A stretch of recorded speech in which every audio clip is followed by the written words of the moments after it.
Hi, my name's Andy. I live in Worcestershire in the UK, and I've been a fan and collector of ELO records since the early 1980s.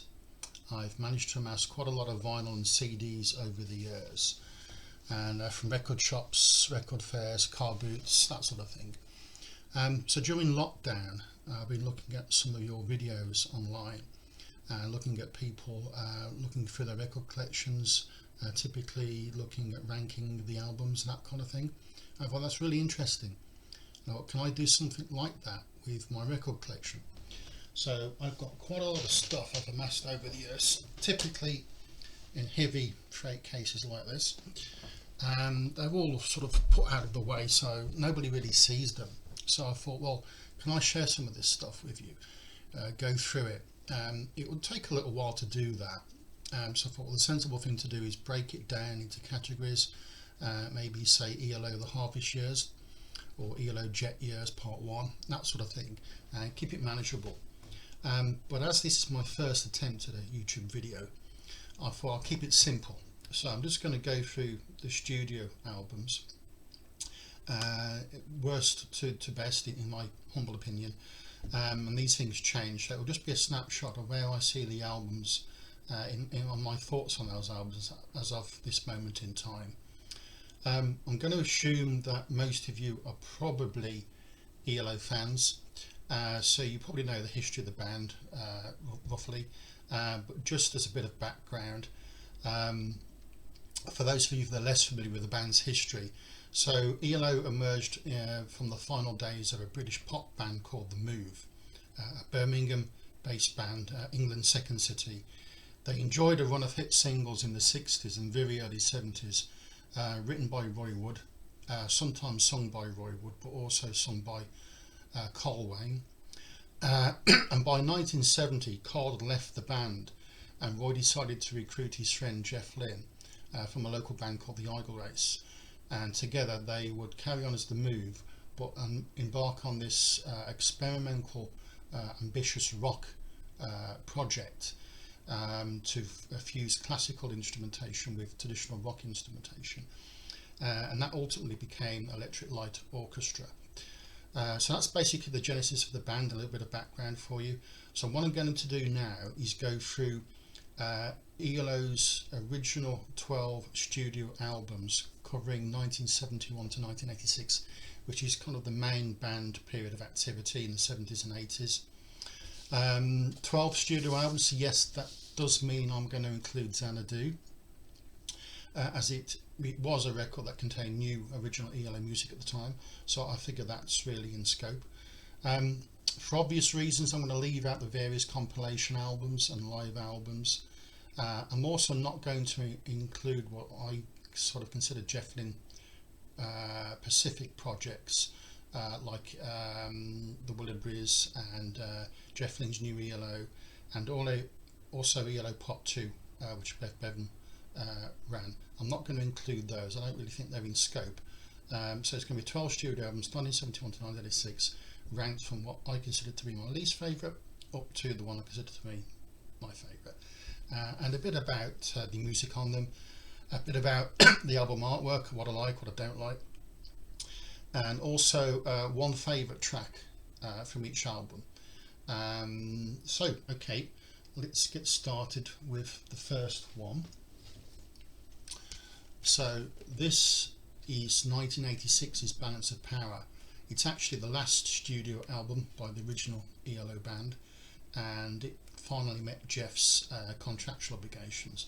So after this album had come out, Jeff moved on to more solo projects. He became a producer for people like Tom Petty and Roy Orbison, and helped form the Travelling Wilburys. And you probably know a little bit about that history, but we're not going to be talking about that.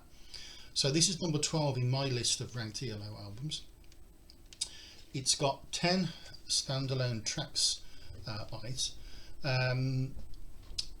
There's no really introduction to this album. These 10 tracks seemingly all separate. There's no running theme for this album.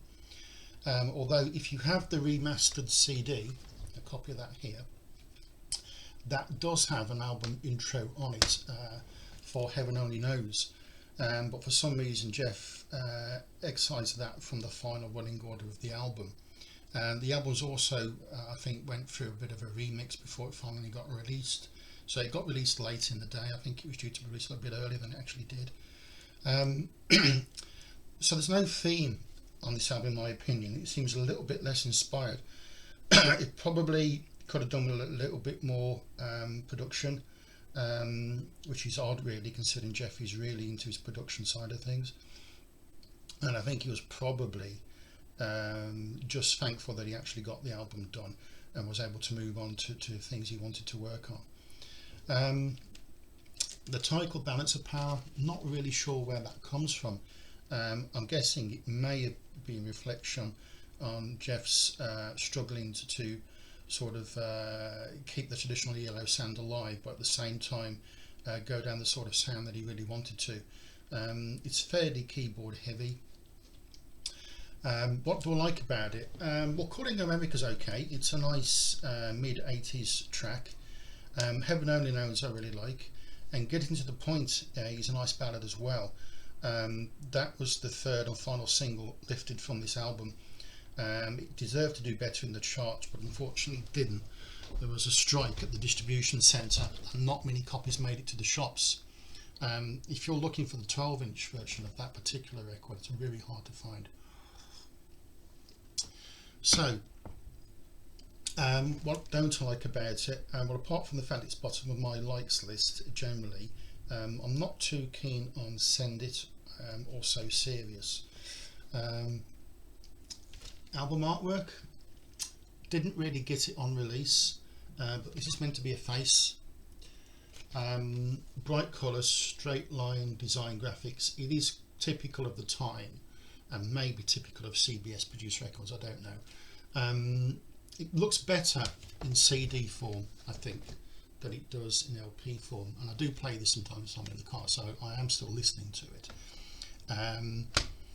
And you know, there aren't really any really bad ELO albums. Obviously I like the band, I like the music, it's just that it's probably not my favourite compared to many others, and something's got to be bottom of the list, so unfortunately it's going to be Balance of Power. Favourite track off here, I do like Heaven Only Knows, and I'm going to select as a favourite track for each album an album track only. I'm not going to pick out the big hitters like Mr. Blue Sky and Don't Bring Me Down and stuff like that. They speak for themselves. I think you can judge the quality of an ELO album by the quality of its album tracks. If you go back over the band's catalogue, you can easily start picking out the better albums, and generally speaking they'll have very strong album tracks on them. So that's what I'm going to do. As I go through each album, I'm going to nominate one track as a standout, and it will be an album track. Okay, so that is that one. Number 11 is the predecessor of the Balance of Power, Secret Messages. I've got a few notes down here. I'm just going to have to lead through them occasionally, otherwise I'll lose my thread. So 1983 Secret Messages. As most fans know, this album was originally intended to be a double album and may have come out a little bit earlier than it did. So again, CBS got involved and they refused to release it as a double album, thinking that the general economy in the early 1980s wouldn't stand for it with the pricing. So Jeff was forced to slim it down to a single album, which is what we got in 1983. So the review is for this version of the album. Losing that extra material probably weakened the album a little bit. A lot of the longer tracks and possibly more meaningful tracks to Jeff were left off the album to try and get a reasonable amount of tracks on here. And it also suffered, I think, from a bit of remixing. I think the original version of this album probably had a little bit more rock and roll guitar based influences, but I think CBS were probably looking for a follow-up to Time, more keyboard based, more in keeping with the 80s sounds. So the album got remixed. Aside from that, the album's title comes, it's a bit of an in-joke. It comes from the fact that ELO were accused of having subliminal messages in their music in the 1970s. And this was not untypical accusation to make in the US at the time. Judas Priest, another artist that got accused of doing something like that. So Jeff turned it into a bit of a joke and actually did it for real on this album. Likes, I rather like Stranger. I like that. I like the title track, Secret Messages, and Take Me On and On. Dislikes, Rock and Roll is King, actually. I know Jeff always likes to put a rock and roll number on most of the albums, but typically use as sort of lead single off the album. But it's not one of my favourites. It sounds quite weak now in hindsight. Lesson for Spain, I'm not too bothered about. I really quite like Bluebird. In fact, that track's grown on me a fair bit, but unfortunately there's a background vocal in it, which may have been the result of the remixing, I don't know, but there's a background vocal in it which repeats, which kind of distracts from the song because it's quite a beautiful song underneath that. Artwork, well, it's meant to represent a portrait, hence the border around the LP artwork. And another thing CBS did was they refused to allow the band to have the covers printed up as embossed. If you imagine this border embossed, this frame, it would look really cool, but they wouldn't allow that. Money again. I think this is meant to represent the home, Jeff's hometown in Birmingham, the background. Other than that, I just think it's a montage of various types of artwork. I haven't analysed it too deeply. I don't know, there's probably some hidden messages in there somehow, but I'm not sure what they would be. Favourite track off here, I think, all considered, I like Stranger, which I think may have been a single release in the States towards the end of the album's time in the charts. Okay, so that was number 11. So from the back end of ELO's career, we go to the front end. So this is number 10, ELO's debut album. So this is the debut album that features songs from both Jeff and Roy Wood, the founder members of Electric Light Orchestra, and it's very experimental. It's a statement album, statement of intent, really. I mean, if you look at the cover, if you look at the background for this cover, it's taken in, I'm not sure exactly where it's taken, it's a manor house somewhere in the south of England, and this is meant to be a sort of Baroque banquet hall type environment where you might get a sort of chamber orchestra playing traditional classical music, and hence on the back you've got the three principal band members, Jeff, Roy and Bev, all playing classical instruments, all in period costume.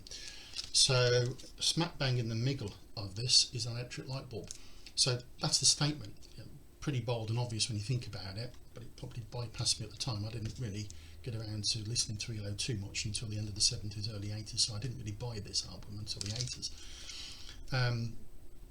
But if you think back to the popular music of the 60s, 70s and 80s, music was very polarised at the time. What ELO were trying to do by combining these sort of musical themes was quite radical, really, and they probably never got the credit they deserve for that, even now. But it wasn't typical. You were either one thing or the other back then. You were a rock band, you were a mod band, you were a folk band, you were into classical, you were into jazz. To combine those elements together was not a common thing at all. Likes on here, well, 105 VH Overture, obviously a standout track and selected as the album's first single. Mr. Radio, very good. Queen of the Hours. Dislikes, not that much really. All of the pieces of music have something going for them. Even Back at the Master Moore can be listened to, but it's still a jumble. You've got two good producers, two good songwriters on there, so it retains its experimental feel. And it is what it is. You can't really have a bad debut album because you're setting out the story, setting out what you're going to do. Whether that's popular and takes off with an audience is another question. I say I like the artwork. I'm not going to open up the albums. I might do that at a later date if I do another type of video where we're looking specifically at areas of the music. I might get into more detail then. So favourite album track off here, I think Queen of the Hours. It moves quite nicely along. It's not exactly an out-and-out rock track, but it has a nice rhythm. I like it. In actual fact, I think Queen of the Hours was the very first ELO record committed to vinyl, on a sampler album that predated this. But I'll touch upon that maybe on a more detailed video around the Harvest releases another time. So number 9, the follow-up album, ELO 2. As the title suggests, it's the second album. Roy had left the band by this point, although I believe he does play cello on some of the album sessions, and he might actually be on this copy of on the track In Old England Town, although he's not credited on it.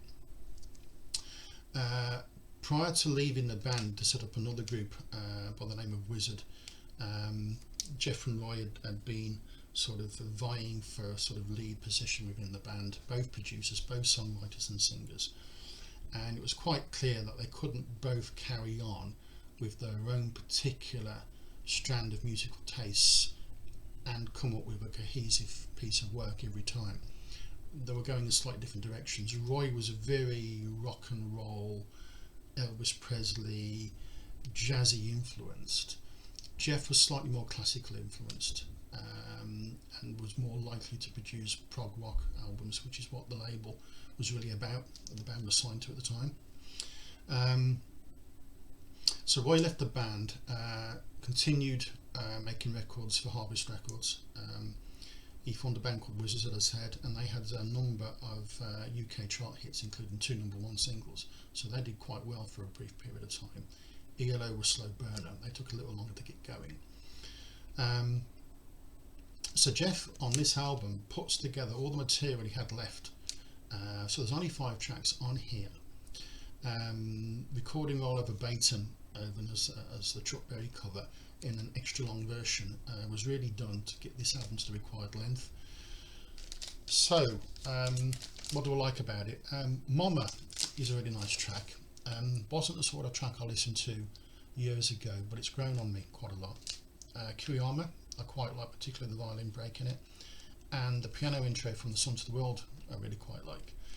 Dislikes, I've grown not to like Roll Over Verbatim very much, I guess because it doesn't really gel with the rest of ELO's catalogue. It's an obvious track to play live, but the long version of it just seems too long now. Maybe it's over familiarity, I don't know, but it's the least of my favourite tracks on this album.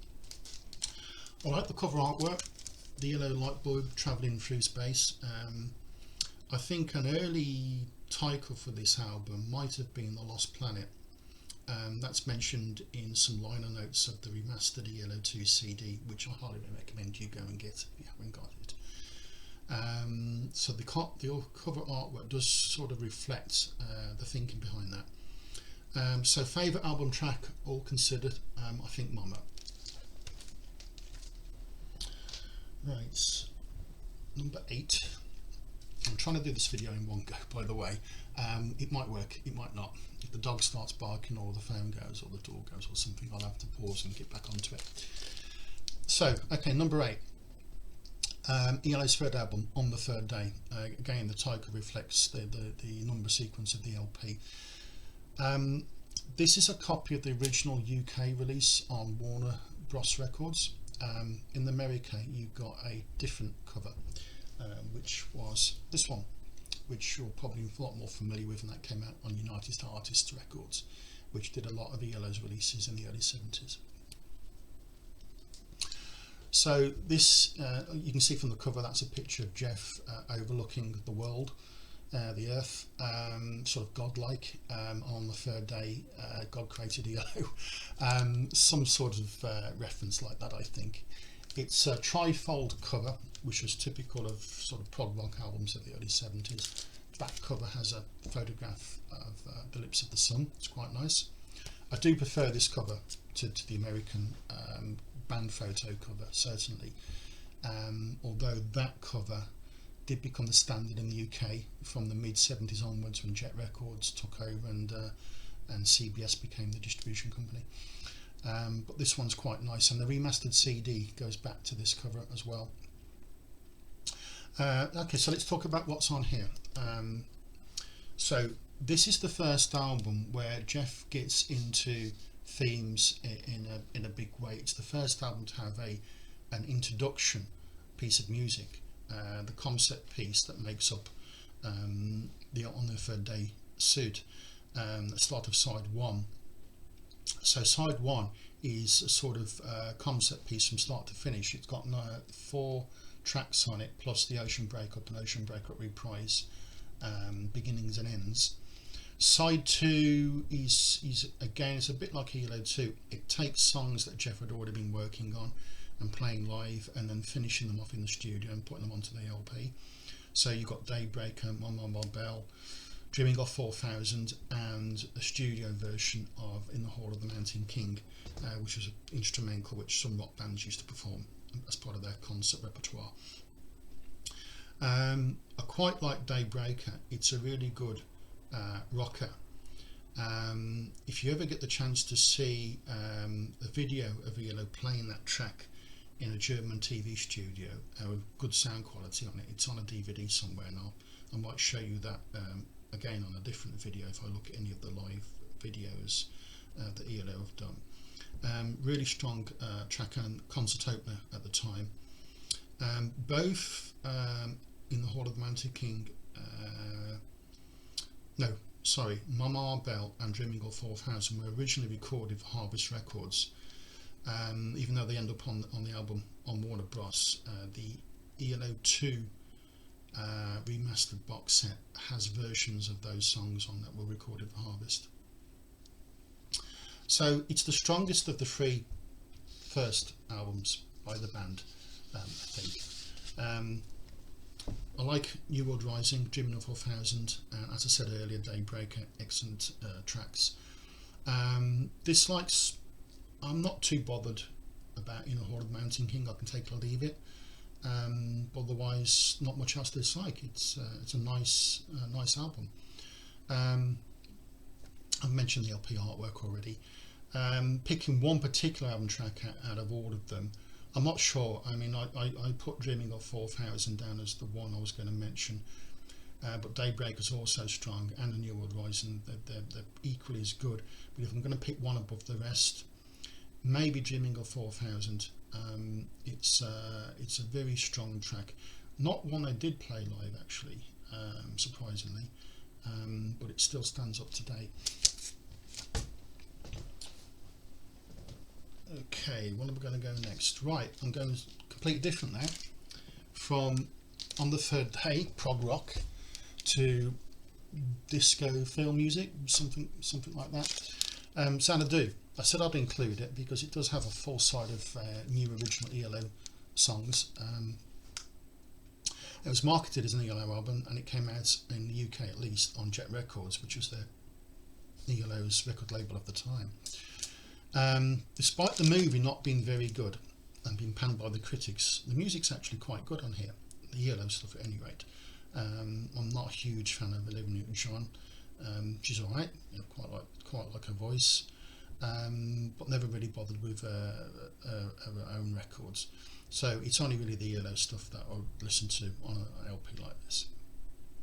So Jeff delivers a strong set of records for this LP, and to be honest, if it had been 2 sides of ELO music and the rest of this LP had been as strong as the tracks that we did get, I might be tempted to put this LP higher up the list of favourite albums. But as it is, we've just got the 5 songs, I think it is, if you include the collaboration on the title track with Olivia Newton-John. So it's a great selection of tracks, and particularly like Don't Walk Away. And I think along with Waterfall off the Face the Music album, those are 2 of my favourite ELO ballads of all time. Dislikes, not much really, other than the fact that it's half an LP of ELO stuff when it would have been nice to have a full LP. So I've got a quiz question for you. So those of you that are really strong, die-hard ELO fans that know all the tracks inside out and where they came from and which side of the LP they're on, that kind of stuff, like me, my quiz question is, which ELO track, occasional alternative remixes aside, which ELO track originally produced on vinyl has never made it to a CD at all? There's only one that I'm aware of, and it's actually Drum Dreams, the instrumental track ELO produced for the film, which was put out on the B-side of one of the ELO singles. Can't remember exactly which one at the moment. Might have been I'm Alive in the UK, and it might have been All Over the World in the USA. Correct me if I'm wrong on that one. But yeah, it's the only ELO track that I can think of that didn't make it onto a CD, and Xanadu is the only ELO related album that hasn't had a remaster done for it, which is a shame, but there we go. The artwork's really quite good, I think, given that the film is trying to invoke a sense of 1930s. We've got an Art Deco feel to the album cover. I think it's quite cool to see ELO's name in a sort of Art Deco font. And it's not a bad cover, really, for a soundtrack. It's almost certainly better than having the same mugshot of the actors involved in the film, which would have been dire, frankly. Favourite album track? Well, we've only got one on here. Despite the fact this was a one-sided ELO album, Jet still put 4 singles out of it, so that only leaves The Fall as the standout album track. Having said that, it is a good track. I do like it, so I'm going to stick with it as a favourite track from the album. Number 6 is Discovery, 1979. I probably forgot to give the years of release for the albums, but never mind. 1979. So ELO's 1979 offering, it's a lot lighter in tone than its predecessors. It has a strong disco influence, a couple of strong disco numbers, such as Last Train to London, for example. And it's generally lighter pop songs, with the only real rocker being Don't Bring Me Down. ELO's highest chart position single, actually Don't Bring Me Down, reached number 3 in 1979, if you discount the collaboration with Rita and John, which did actually get to number 1. It's a very well produced LP. I think Jeff hits the heights with his production skills at this point in his career. Out of the 9 tracks on here, 5 of them were British A-sides, which is quite something. All of them hit the top 10. One of them was a double A, hence I say 5 A-sides. All of them hit the top 10. So generally speaking, a good album, hence it's fairly well up the list. Likes Don't Bring Me Down, Confusion, I quite like. Dislikes, nothing really to dislike, in my opinion, on this album. If anything, it's probably a little bit over familiar. Artwork, the title is coming from combining the words disco and very. I'm guessing that the treasure you see on the back sleeve in here, it may be something that's discovery of treasure, or discovering the LP and the music on it. Maybe there's a link there, I'm not sure, but the artwork does kind of imply that. Favourite track on here, album track wise, I'd have to go for On the Run as being the strongest of the 4 remaining album tracks on this LP. So that's Discovery. Right, now we get into the top 5. So for number 5, I've picked 1974's Eldorado, ELO's 4th album and their first true concept album. Following on from ELO's first 3 albums, where they were constantly overdubbing the string arrangements in order to build up the sound that they had, Jeff here employs a full orchestra and choir and hires the assistance of Lewis Clark to conduct said orchestra and choir. The result of this is a fully immersed sound world where you really feel you're listening to complete work rather than a bunch of separate songs put onto the same album. So the whole album has this feel from start to finish, not just one side. It's basically about a character who dreams that they're travelling to a fantasy world, hence the album's cover invokes the film The Wizard of Oz. That's the sort of tone and feel that we're trying to get here. I don't think the band had any direct input into selecting the album cover. I think it was done on their behalf, probably to a remit that they wanted to really capitalise on their growing popularity in America at the time. So the still that we've got here, or painting, is basically from the film The Wizard of Oz, as I said, and it's a very popular film. So if you've got ELO being played on the radio and people are hearing it for the first or second time, and they want to go and find the record, and they find out the record's got a painting from The Wizard of Oz and you're a fan of that film, it sort of adds to the appeal. So this, I think, was ELO's first gold album. Again, if I've got that wrong, then just drop me a line to let me know, but I think it was ELO's first gold album.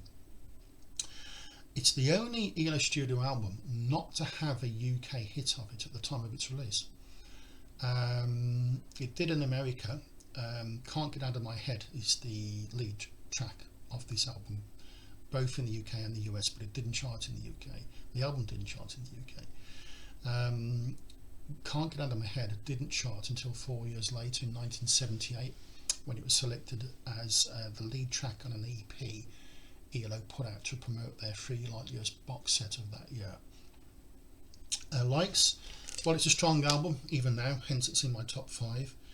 I particularly like the introduction. The fact that they introduced the orchestra and the choir didn't actually soften the music to make it more radio friendly. Jeff's guitar playing on here is still very raw. It's almost on the third day like, and the string players as well can still be heard almost individually away from the orchestra. We don't get a change in the ELO sound until after this album came out. So this is standalone. It's a combination of the new full-on orchestra and choir, but still the raw energy of the band themselves in the studio. So it's the first and last time the band sounded in this particular way. Dislikes, not much. Weakest track for me is Nobody's Child. Other than that, great album. Favourite album track, Laredo Tornado, I think. Although there's 2 or 3 that they could have been, but I'm going to go for Laredo Tornado on that one. So coming in at number 4 is 1981's Time. This is actually ELO's second concept album, and the fact that it follows on from my previous choice, Eldorado, is just coincidence. But it shares similarity with Eldorado in the sense that it's about an individual who travels to another world, another place. In this case, the music and the themes a little bit more updated from Eldorado. It's less old school movie style and more to do with science fiction, really. It's a case of a man who travels through time, sort of on a time portal, which I think is a Twilight reference to for one of the songs that's on here, and travels to the year 2095, which is also referenced in one of the other song titles. And the album deals with the themes around this story. And for me, it's actually the first time that I brought an ELO LP out pretty much on the day of release. I previously bought them as back catalogue LPs while I was getting into the music. So this was the one that came out that I went and bought it straight away. I remember buying it from Mark and Moody's shop in Stourbridge, for anybody that's local and knows that place. Used to exist. It's an incredibly strong album, and as far as I know, it's the first rock album to deal with the subject of time travel. It's had a lot of influences. It's influenced artists including Daft Punk, for example. Musically, it's a very good, strong set of songs here. I particularly like Ticket to the Moon, which was ELO's first picture disc in the UK, and I like Rain is Falling along with 21st Century Man. There's almost nothing on here I don't like. The only mention of anything that I'm not too bothered about would be Hold On Tight, because it kind of stands out as the weakest track when you compare it to the rest of the album. Artwork, not sure what's inspired it. I'm not sure who did the artwork, so I didn't really understand it at the time, but obviously it's meant to be futuristic. I'm just not quite sure what the concept of the sort of water splash feature and the picture of the Earth. Maybe it's trying to imagine going through the time portal, I don't know. Favourite album track? Rain is Falling. I really like that one. Okay, number 3, getting into the last 3 now. New World Record from 1976. So we're really well and truly into the cream of ELO albums now. This album nails the ELO signature sound of the late 70s. It would have received a lot of radio airplay. The sound on here is very radio friendly, very international pop music of the 70s, and a very successfully global LP. The UK finally wakes up to ELO's music, and it makes the top 10 in the UK chart. And from that point on, ELO albums and singles score quite highly in the UK charts, at least for a few years until we get into the 80s. Likes, Tightrope is simply brilliant. I love it. For me, it sums up the ELO sound in the summer of 1976 as much as anything else around at that time, including other artists' music. Jeff used the track Tightrope as the concert opener when he brought ELO back to the live stage in 2016. Also like Telephone Line, along with Rock Aria and Living Thing. It's a shame that the one song on here, Above the Clouds, is so short, because it's a beautiful piece of music, lovely piece of music. But Jeff didn't expand it into a full-blown 3 or 4 minute track, but it's nice all the same. The artwork, well, at this point ELO go for a different look. They produce for the first time the traditional jukebox logo. That was adorned many compilation LP covers over the years. So this image, plus the music of that time, starts to cement ELO into the public consciousness, helps make a success of their career. Favourite track? As I said, I do love Tightrope a lot, so I'm going to keep that as my favourite album track from this LP. So that's number 3. 2 more to go. So for number 2, it's Face to Music. You get to the point in the list now where really you could swap the albums around. You know, top 4 or 5 could easily change from one month to the next, depending on my taste for what I'm listening to at the time. But on balance, I'm putting this one as number 2. This is 1975's Face to Music. So the album is the first in the sense that Jeff records this album not in the UK, as was previously the case, but he records it in Germany, and begins a long association with a recording engineer by the name of Mac. Mac incidentally went on to work with and help Queen with their 80s records and became very successful with Queen, but he was also very successful with ELO before Queen. Jeff's guitar playing becomes a little less aggressive and a bit softer. The strings become a bit softer and come a little bit more to the fore, and you start to get that radio-friendly international pop sound that I mentioned with the last LP choice and New World Record. This is where it starts to take shape. But it still has some progressive rock influences. Far and High, really great cracking opening instrumental. Still has that feel about it. Waterfall, as I mentioned earlier on in the video, is a beautiful ballad. I really like that. The album includes Evil Woman, which brought ELO back into the top 10 in the UK charts. It was also a top 10 in America, I believe. And Strange Magic was another US hit. One Summer Dream is another beautiful ballad that closes the album. Is there anything on here I don't like? Not really, although I would say that Down Hometown's probably the weakest track on here. It's a little bit country influenced, which isn't really my scene. So, artwork for Face to Music. I'm not sure exactly what the album cover is suggesting. I think it's meant to be an electric chair with the band on the back cover, watching somebody going to Face to Music. I think Richard Tandy is the one looking away, because he wasn't really keen on the idea. You can see him on the over here, just looking down, because he wasn't over keen on that idea. Favourite album track, Waterfall. I've mentioned that before now, so I'm going to stick with that one. Although there are, Night Rider, Fire and High, One Summer Dream, they could all be contenders for that. It is a very good album.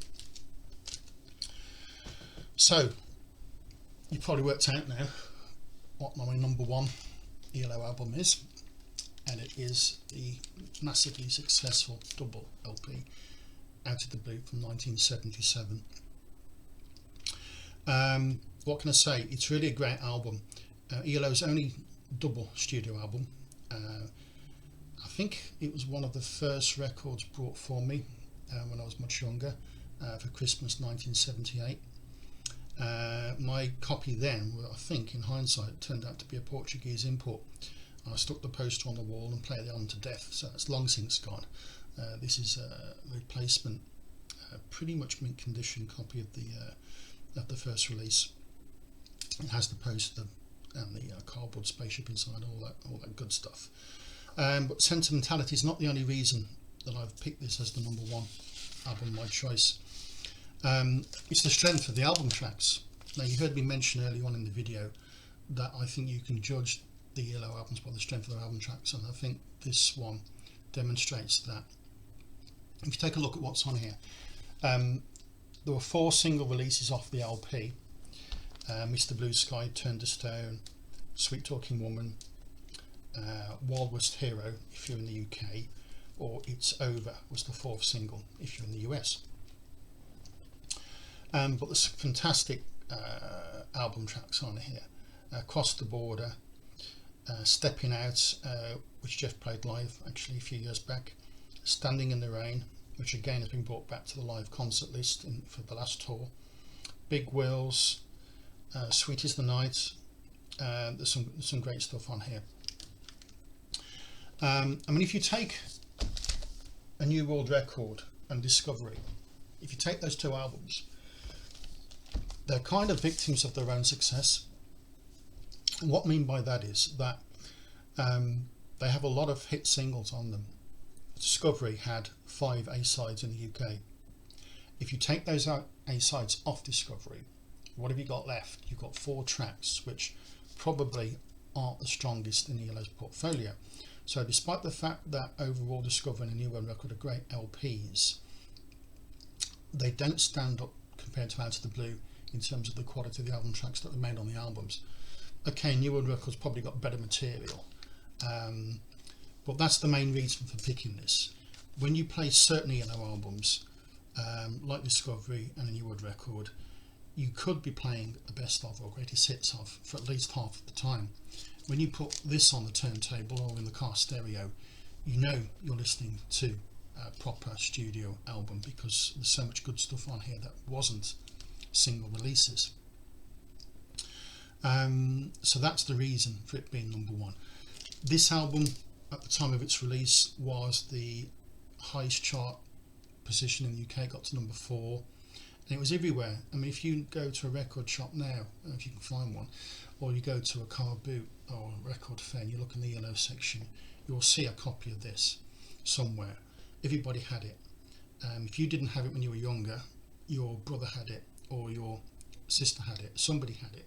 It's one of those albums of the 70s, pretty much like this other one here, diverting away from ELO for a moment, ABBA's original greatest hits. That was a mainstay of most households' musical collections, along with an album like this. Most of my friends, they may not be ELO fans, but if they've got an ELO album somewhere, it's more likely to be this one.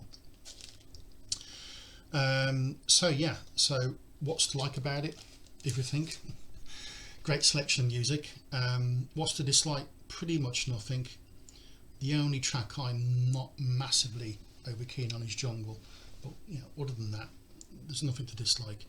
Fantastic classic 70s album cover, possibly influenced by Close Encounters. Japanese artwork, really good.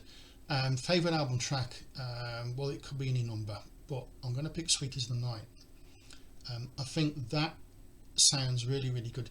That sounds typical of a hit single you might hear on the radio in the 1970s, even though it wasn't released as a single. It could have been. Don Arden, ELO's manager at the time, said that almost any track off Out of the Blue could have released a single. It was that strong. So that's it. Out the Blue, #1 album. So hopefully you enjoyed that. Please let me know what you think, whether you agree with some of my thoughts, whether you disagree.